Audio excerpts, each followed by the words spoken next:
আজকের সবথেকে বড় খবর, রাজ্য এবং বিভিন্ন রাজ্যে ছড়িয়ে ছিটিয়ে থাকা বাংলাদেশি অবৈধ অনুপ্রবেশকারীদের আটক করল বিএসএফ।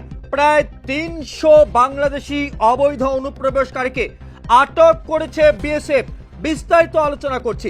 বাংলাদেশি অনুপ্রবেশের ঘটনায় আবারও চাঞ্চল্য ছড়িয়ে পড়েছে এই বাংলার মাটিতে।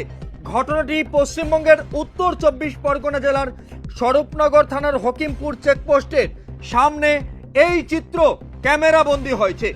তথ্য অনুসারে জানা যাচ্ছে, তারা পশ্চিমবঙ্গ সহ বিভিন্ন রাজ্যে ছড়িয়ে ছিটিয়ে ছিলেন। তারা প্রত্যেককেই বাংলাদেশ থেকে অবৈধভাবে ভারতে প্রবেশ করেছিলেন।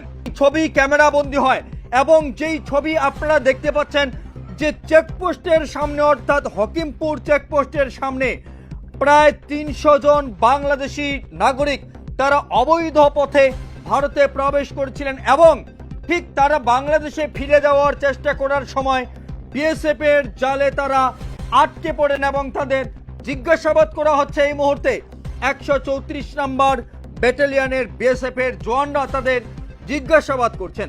পাশাপাশি আরও জানা যাচ্ছে, তারা এসআইআর আতঙ্কে বাংলাদেশে ফিরে যাচ্ছেন, কারণ তাদের কাছে কোনো রকম বৈধ নথি না থাকায় তারা আর ভারতে থাকতে পারবেন না বলে এমন আশঙ্কা করে তারা ফিরে যাচ্ছেন বাংলাদেশে।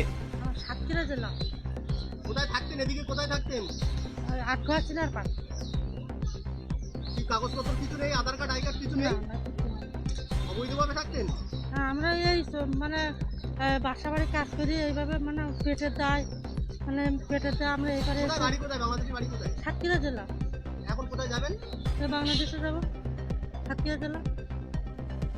নাম কি আপনার? সাবিনা পারভিন। বিরাটি। হ্যাঁ, বিরাটি।